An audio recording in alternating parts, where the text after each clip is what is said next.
Hey everybody, my name is Matt Raymond from Bowtie Solutions, and I'm joined today with John Vincent from Apex Automotive Group. John, how you doing today? Doing great, Matt. Pleasure to be on. Excellent, excellent. Well, thanks for being on. We just kind of wanted to jump in here and just go back and forth a little bit about talking about, Bowtie, not so much Bowtie Solutions itself, but like I know we handle overflow calls and inbound service calls, but what you see as a dealer and the problems that people face with regards to technology and visibility on their phones and what they might be missing and how that data comes into play on telling a story about missed calls. Yeah, so I mean, you could have one of the more antiquated phone systems, or you could have a advanced VoIP phone system, and you still might not know how many actual missed appointment opportunities that you're getting both on sales and service. And a lot of the reporting that I see is, this is an abandoned call, and you have to go in there and listen to the call when you're getting tens of thousands of calls a month. You're just not going to do that, right? Having Bowtie take my overflow calls and then just getting a simple report of here's how many calls we answered that you guys didn't is just an eye-opening, solution across the board for us on our fixed ops department. Yeah, absolutely. And I know you guys have been on with us for quite a while. One of the big things we hear from dealers a lot of times is they had no idea how many calls they were missing. And I know you and I are both, data guys. But how did you hear, like, what was the feedback that you got from your team, service managers, even service advisors, maybe on, wow, we had no idea we had that many calls that were coming in each day? Well, at first, what was happening was at one store I had a phone system actually go down. I was like, well, I know I'm answering 0% of the calls right now, so I need a solution to cover that, right? Um, but at our other bigger store, it was just the amount of voicemails or abandoned call notifications we would get, and then not having the time to review them and just looking for a solution that was going to, allow us to capture those appointments and then just get a handle on how many physical calls are we actually missing and around what time are they happening. Everybody knows Monday morning busy time, right? Yep. Saturday not so much, so at least help you with your staffing levels as well, and just showing the reports to the managers and just the sheer number of not only missed calls but just appointments that were scheduled from us not answering the phone but another live human doing so. It was pretty eye-opening to them and just a no-brainer to retain the service for us. Yeah, absolutely. We hear that a lot from dealerships. That like you just mentioned about the calls, and then wow, good thing we have you. Do you think, and I know I have my own opinions on this, but do you think from a dealership perspective, it is more beneficial to have a company like Bowtie behind your team saying, "Hey, we got this many calls that you missed," or do you think it's better off having a company like Bowtie that would be in front of your entire team, just handling the calls every day? Us, my group's sometimes cheaper than Dollar Tree. So, we'd rather pay the people, our current team to handle those phone calls. But having that backstop, that's a cost-effective solution for us.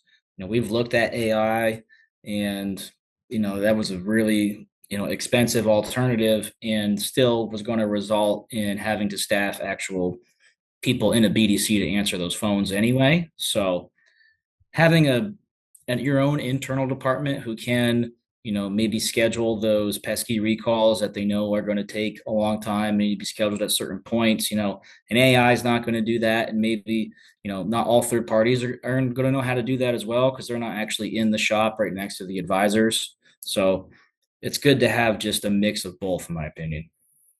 Yeah, absolutely. When it comes to, you know, we talk about, you and I talk about metrics, but when it comes to metrics, what do you think one of the metrics that dealerships, when they look at service, measure or don't measure, that's an incorrect metric? And I know I've got one at the top of my head, but I'm gonna let you say it first. I know one they weren't measuring before until we got Bowtie, then all of a sudden they were interested in it. It's a cost per appointment.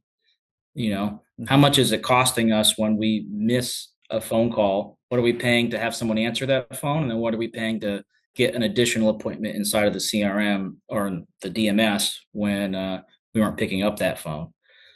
So that's a metric. Everybody loves looking at CSI, but beyond that, just total number of calls handled by agent per day, and then looking at, how many calls inbound, outbound, but are they focusing too much on making outbound calls and missing the business that's actually already calling us versus trying to generate it, through an outbound activity? So, all right, which one did you have in mind? My biggest one that I always have when I'm on calls with dealers is getting them out of the mindset where they're looking at things from a perspective of it's not a sales lead, right? They're always looking at that $15 to $25 an hour sales lead range Mm-hmm. and forgetting that, they could see 100 phone calls a day. It doesn't convert the same, right? They're trying to almost assign a dollar amount to that call versus kind of reverse engineering. Like I know I sent data over to you recently where you reverse engineer it and it says, hey, we've got this many calls and, here's what an average RO is, essentially Bowtie has captured this much additional revenue that could have gone somewhere else. And I'm not going to be one of those guys in automotive that says, oh, you would have lost all this money if we didn't pick up the phone. But we don't know what we don't know until we measure it, right? Exactly. And, you could look at, how much does each individual phone call, you know, generate, but I looked at it as what's our average cost per RO and our appointment show rate. Our set service appointment show rate's well over 80%, in the upper 90s, right? So if they set an appointment, they're coming to us. They rarely don't unless there's Yep. inclement weather or something odd happens, right? And if we know that, if I have that dollar amount of what my average RO is, and then I know how many appointments that I'm setting, I can just look and just say, listen, this is found money that we didn't have before. That was, I'm getting off topic, but I had a customer come in for they didn't come see me, but they came to our service department. They told their service advisor, I don't get my oil changed here. So they came in for a recall. They're like, I don't get my oil changed here. I go to Valvoline. They're like, well, how much does Valvoline charge you? $129. Right. Our oil change is only $89. And they're like, well, it's not full synthetic. Actually, yeah, it's Honda full synthetic. They didn't even know. So if you got people calling around looking for appointments and they don't even reach one of our agents because our agents are busy or our advisors are busy on the phone, that customer's probably never calling back because there's so many other third party places they could go to. So you really can't afford to not have someone pick up the phone and, answer those customers' questions to get that appointment.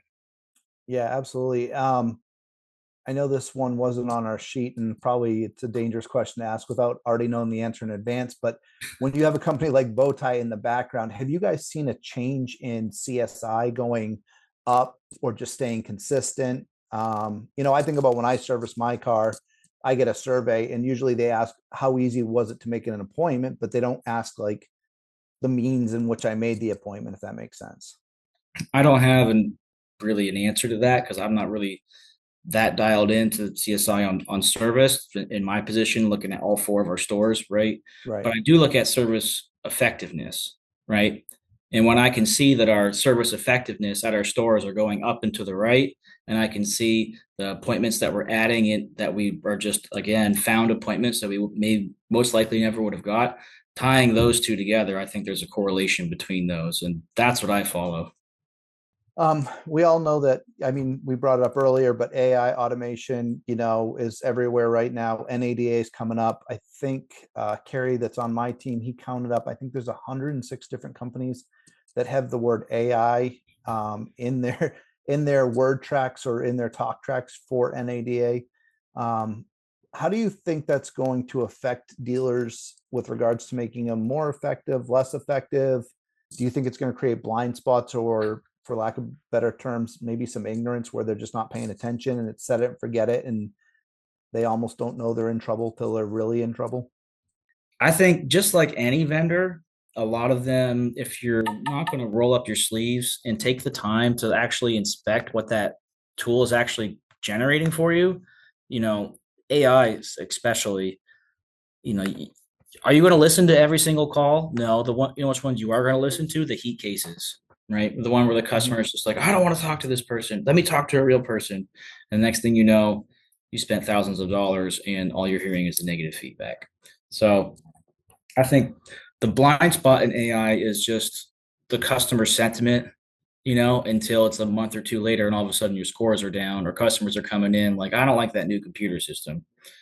So I don't know. I don't know if that answers your question, but I think if people are looking at AI, I would consider a hybrid approach instead of going all in. Maybe just have AI handle some after hour stuff at first, dip your toe in the water, make sure it's not going to make any catastrophic mistakes for your store, and then, maybe level it up from there.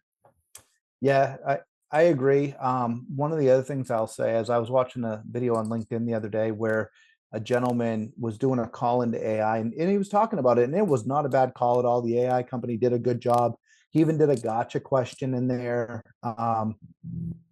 But one of the questions he had asked, he's like, now they'll have to get a manager to call him back. And it was a basic question. It was with regards to dropping off a car and a night drop box. And I'm thinking, see, I know he can go in and fix this, but like if a dealer doesn't pay attention to that and they don't go in and fix that, like, hey, if they ask about a Dropbox, provide them directions where the Dropbox is and how they can do that. Well, then every time that's always going to be a pain point or friction point for that customer experience. And that's where I think AI is going to break down is if dealers don't put somebody in place that is constantly looking at those conversations and the pain points. Like I was talking to a dealer the other day. He has been very active on LinkedIn about what he's doing with AI and what he's doing with his BDC in house and stuff. And he's constantly mapping stuff, right? Like for example, hey, how much is your oil change? Customer says the AI says starts at 79.95. Cool. Comes in. Well, now the customer, you find out they have, eco diesel and it's supposed to start at 239 and you got a Right. ticked off service advisor. Well, now you got to go in there and put the prompt that says, if they ask price of oil change, ask them the type of vehicle. Right. Is it a diesel? Is it this? And then over time, you can coach that AI agent. Here's the problem. 6 months down the road, you change oil change prices. Did anybody go behind you to make sure you updated the AI too? Right. Right. So an AI is like a real human and it can hold a lot of information. But if nobody's in there constantly looking at it, then it's just going to go off the rails. And then like you and I know we've worked in the dealership world. Once you get frustrated enough, the dealers just start unplugging things and go back to their old ways. Yeah, definitely. And, it always seems like everyone's looking for the excuse to cancel something at any point to save some money, right? Yep. And AI can put you in a hole if you're not paying attention, even on the sales side. But it had, like to your point about the cost of oil changes, just some of the more complex questions. If I have a question to say, hey, do you have a service loaner available for me?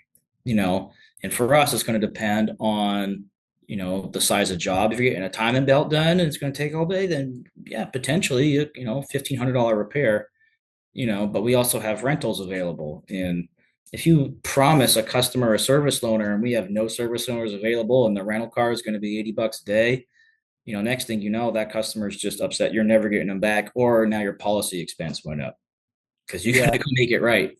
Yeah, exactly. And I firmly believe AI is going to have a great place in the industry, especially when it comes down to booking oil changes and tire rotations and some of that basic maintenance.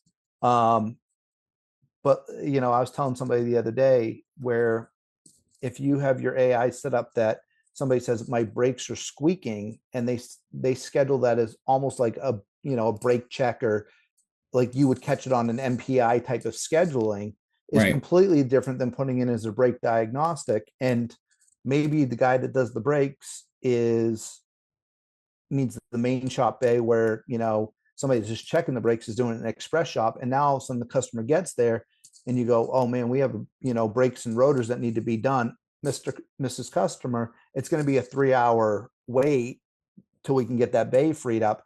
And they say, I'll just do it later. And then they drive down the street and see, Mavis or somebody like that. They swing in and go, can you do brakes? And they're like, yeah, we'll get it done right now. Because if you Right. go to any of those shops, they never say come back. They're like, yeah, right now. I mean, Right. you'll lose your car for 3 hours, but they'll absolutely tell you like, yeah, we'll do it right now, no Right. problem. Yeah, I Um, see AI as a good, um, creating efficiency. And like, for example, I'm sure an AI could carry on a simplistic back and forth text message 24/7 with a Mhm. customer at 2 a.m. that wants to schedule an oil change, perfect use for AI. Like they just got a simple request and you need an AI chatbot to send those SMSs back and forth to that customer to get them scheduled, perfect use case. Or if they could do targeted campaigns for decline labor ops, this labor op code, this customer got it, send them this with this discount. If they reply, answer basic questions, and then if Yep. it reaches a stopping point, tag a company such as yours or tag my BDC to make an outbound call and some sort of, email TO, right? Not being, not handling every single inbound phone call, because that I don't know, I think some dealers are going to be, I'm disappointed. It's harsh, but it's going to be the AI is not as smart as you like to think it is when you get a demo of it. Well, this is what I said to somebody the other day at an AI company. And there's some, and they even said it. There's some AI companies out there for other, you know, businesses and stuff that are extremely sophisticated. But if AI was that sophisticated at this point that didn't need human involvement, if I was running a police department or fire department or whatever, I would just replace those humans because they're not going to get emotional. They're going to gather the information. They're going to dispatch the units and they're going to follow the procedures you put in place. The issue is that similar to a car experience, what one person wants to call and yell and scream about on the phone, this is just my dispatching experience, Right, call and yell and scream about, somebody else might call and say, hey, my brother just backed into a tree. And the message comes out completely different than versus like, my brother just crashed into a tree. I don't know what's going on. He's not responding to me, right. and it's like, Yeah, well, yeah. we forgot the fact that he wasn't actually there with his brother and the phone fell between his legs and he can't answer it. That, like, so there's that type of thing that I think real humans can still pull out, that like, hold on, your tone sounds off, what's going on here. Right, right, right. um so kind of to wrap it up here is, and I know you guys have used, internal BDCs and stuff like that, but some of the myths around outsourced BDCs, what do you, on your end, what were some of the things that you got maybe from your team or the you hear throughout the industry that are some of the biggest misconceptions about outsourcing it versus people saying, I want my people to handle it inside? Yeah. I mean, the first one, I'm sure you get it all the time, is all your reps are located offshore somewhere, you know, Yeah, we get it all the time. they do three other different jobs and it's English isn't their first language, or something along those lines. Right. And, Yeah. just knowing that, you know, at Bowtie, that's the only one I can speak to because I got the most familiarity with it, is those reps are local, you know, um, they're in that community, whether they're based out of, they know the automotive industry, and um, it's a pretty, the customers can't tell they're not talking to one of our BDC agents. Like they just think, I've had them call in and ask for one of your BDC agents before, and we just got to train the receptionist. Like if they ask for someone that you've never heard the name of, but it's service related, just send it to the BDC. I'll answer the question, so Yep. I think that misconception of it's going to sound like you're calling Microsoft support, as your Yeah. BDC, when really it's not. You really can't tell the difference when you go listen to those phone calls. Um, they're pleasant on the phone. They think on their feet, and you know, you give them a spreadsheet of, hey, here's the guardrails to stay within. They don't really, they're not going and riffing on it. They're sticking to it, and they're not painting you in a corner. Another misconception is the expense. I mean, like I've been looking at the cost per appointment, and it pencils out easily to retain that. Instead of sometimes adding, a third, fourth, fifth, or sixth BDC rep, maybe isn't the answer. Maybe it's just keep your high performing reps, and then having a backstop whenever they can't answer the phone, and seeing that you're not missing any opportunities because now you've got this backstop from this third party overflow, or vice versa. You now have a third party BDC doing your outbound, say recalls or missed opportunities or lapsed and inactive calls that your BDC reps know they're not going to answer the phone. So they put zero effort into it anyway. Let them take the inbound calls and let the outbound stuff get handled with that third party BDC. And like I said, the calls with you guys are, you can't tell the difference between my agents and yours. Yeah, that's a big thing I noticed on, when I built bow ties, I wanted it to feel as though it was in store. I mean, I worked 14 years on the retail side in-house, and somebody asked me the other day, they said, if you were back in a dealership, what would you do differently? And this isn't just because of bow tie, but I would firmly hang on to sales internally, because I believe that you need somebody that can be right in the action there. You're talking to the sales managers, GSMs, whoever you're trying to make deals, right? It's like the stock exchange. But on the service side, at the end of the day, I just need people lasered in that when that phone rings, they're picking up the phone and they're scheduling an appointment, or Yeah. they're triaging an incident. And we all know that in the dealership world, we would love to pretend like all our people are glued to their chairs and they're just smiling and dialing all day long. But at the end of the day, somebody brings up the local family barbecue, and then somebody has to go to Starbucks, or whatever it might be. Something happens and it diverts that attention away. Um, I mean, we got a big thing going right now with our agents because some of them are in Colorado. So we're battling about, we want the Patriots to make the Super Bowl and they want the Broncos. So right now, I'm going to tell you, John, we're not going to let them know that you and I are Pats fans.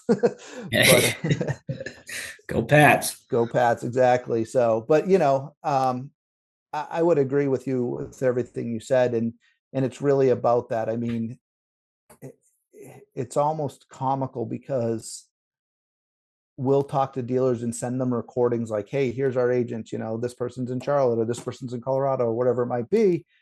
And they're so scared about us sending it to a country where you can't even understand it. And like you said, it sounds like Microsoft support. And then you call into some of these big companies that are out there in automotive, and they do have those people you can barely I know. understand. but Yeah. but the dealer's like forced to use them, right? Because they can't switch from those companies. So it's a little comical. But our biggest thing has always been to be a representation of the dealership, so that the biggest compliment we can get is what you just said. Somebody calls in and says, hey, I need to talk to Sarah. And you guys are like, who's Sarah? And you're like, oh, she works for Bowtie. You know, that's a really great experience if they think that person works right there. Yeah. No, and like I said, it's happened multiple times that I've had to tell the receptionist, oh, are you calling for service? Oh, okay, hold on one second. Yeah. You know, He and or she's off today. yeah, no, it's been great. I rave about bow tie to anybody who's not a competitor. Um, Appreciate that. yeah, but Appreciate it. now, just like I said, really the seeing the service effectiveness that I had at store that was, double digit negative, and now they're on for years, and now they're on the precipice of being in the green again. Or another store we were at 9% positive effectiveness, so that's really like 110%. Well, now this last year they finished out at a 19.6, so 119% effectiveness, so we looked at it, and that essentially we added a 13th selling month, based Yep. off of the units above where you were expected. Now, that's not all bow tie, that's obviously we made a Yep. lot of internal changes, but if you want to grow that much, they didn't think they needed overflow company. But I told them, like, hey, I'm doing this at this one store. Let's just try it here because this store gets twice the amount of service calls, and let's just see what we're missing. And then, in 1 month, Bowtie handles 400 phone calls and sets 150 appointments off of these missed calls. You're like, oh man, you just added an extra day of work of Yep. just stuff that was just, you know, it's not low hanging fruit. It's on the ground. You just got to pick it up. Well, and that's what I tell dealerships, right? Because, we have staff that has extreme capacity where they can handle multiple stores. I mean, we've got some agents that, are easily in double digit numbers of stores that they can handle and handle very well. And whereas like internally for dealerships, if you have like COVID was a perfect example, but the flu or COVID or something like that starts to go around the room, you just lost your whole BDC. Yeah. Everybody's out sick. Now who's covering the phones, right? It falls back onto a receptionist or an advisor. And that's what I always tell dealers is, even if you don't use us as the front line and you're only paying for what we're catching on the backside, at least you got that peace of mind that if the whole room goes down sick, at least you've got people picking up the phones. and I've seen that with your team. I mean, I remember when we first put it on, I saw that number like the first 2 days. I was like, we got this many calls, and you're like, send me some more information on that. And now I've seen Yeah. that number, and I've seen that number come down, and it's just because I believe you've brought awareness to your team, saying, "Hey, this month Bowtie handled X number of calls," and then it's almost like clockwork. Next month, I see that dip down a little bit, and I Yeah. know there's probably a focus from your team going, "Hey, if, do we have people out? Do we have this going on? What happened?" So, Right. No, for sure. so And we got a new phone system at our first store that I brought you on, and I thought that that would solve all the problems. It's not the phones anymore, and nope, you're still handling the same amount of phone calls. So glad to have you. yeah, we've had a couple dealers switch phone systems, and it is interesting how much the phones, which is like one of the biggest money makers for dealerships, have so many different things, right? Like, because even maybe before you were there, somebody else was with the company, they signed up for something and somebody gave them a phone number out there. And because it was such a big, let's say it was a mailer way back in the day, it was a big mailer, everybody got through. They set that as their phone number for ABC Motors, and they've Right. continued to call it. And all of a sudden they get a new phone number. Like, what's this? Oh, it's from a mail company. We don't use it anymore. They shut it off. All And right. then people are like, wait, how come I can't get through? And I mean, we all know people aren't stupid. They go to Google My Business and they call that, is that what they call it now? But they call that number anyways. And, Yeah. they bounce over and whatever. But yeah, it's easy to send somebody somewhere they shouldn't be going. So Well, yeah, that's why I just put your overflow number in the linear cascade for all my major numbers.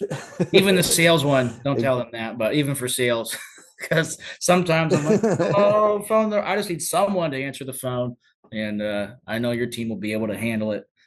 Because I mean, we're expecting ice yeah, this weekend, and I mean, South Carolina ice is yeah. like whole state's about to shut down this weekend. So if I, I'm gonna have someone to answer the phone, so we don't have to worry about it. well, and that's what I was talking to our team about, that because we have our agents in Colorado, we've got our agents in Charlotte, and then when we built Bowtie, we built it on the premise of what we went through when I was in the dealer group with COVID. Is we have our rapid response packages, I guess you could call it, where if for any reason ICE locks our agents down, they all have laptops and they can work remotely, so they Right. don't have to try to make it into the Charlotte office. And we do have some right now that do work from home anyways, just they're phenomenal agents. And when you get a good agent, if life circumstances change, you don't want to lose the agent, but they do a great job. So, and it's nice to have people throughout the country, because we've had it in Colorado too, where they get a snowstorm over there, and we've got our team for the redundancy anyways. Yeah. So Perfect. And you can answer calls at 8 o'clock at night, Eastern time. without making people have to work till 8 o'clock at night Right. Eastern time. That was the win behind that too. For sure. Um, John, anything else that we might have missed or anything to kind of cover? I really appreciate your time today, and also appreciate you working with us as a partner. Yeah. No, I mean, like I said, you guys are doing great. I recommend you to, like I said, anyone's not my competitor. And so I'm interested to see what you guys do. I'm sure there'll be some, you know, maybe some other partnerships with you guys down the road with AI. And, I'm just excited to see that, put, the dealer first in pretty much whatever decision you guys make, which is, makes you guys more of a partner rather than a vendor, in my opinion. Yeah, we've gotten that feedback from a lot of our partners, and at the end of the day, we know we're going to have dealers that come on board and that leave and stuff like that. I don't want anybody to ever leave for bad customer service. They can leave because they want to build it in house, or they're not, they want to go a different direction, but never because of bad customer service. And I think you've kind of experienced that with when you send out an email. I'm like, hey, what's up? What do you need? Yeah. Yeah. Love it. So, Try not to abuse it, uh, but I love it. yeah, no, we appreciate you guys. And, again, thank you for your time today. And All right. Well, again, thank you for the invite and hope you lots of absolutely. success in 26. All right. Same to you guys. Thanks. Bye.